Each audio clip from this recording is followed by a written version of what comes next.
प्रधानमंत्रीचे आज मन की बाताचे 100वा एपिसोड जाता म्हणून आम्ही सगळ्यांनी ठरयले केक कट करून हे सेलिब्रेट करूया म्हणून तांकां खूप खूप अभिनंदन आणि शुभेच्छा आणि आमचे सगळ्या तर्फे आम्ही सगळे आसा तांचे हात बलकट करपा खातीर या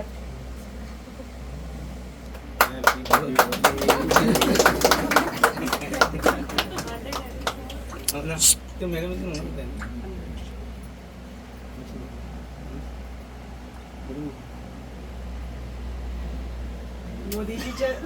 आमचे प्रधानमंत्री मोदीजीच्या तर्फे सगळ्या 100 एपिसोडाचे शुभेच्छा.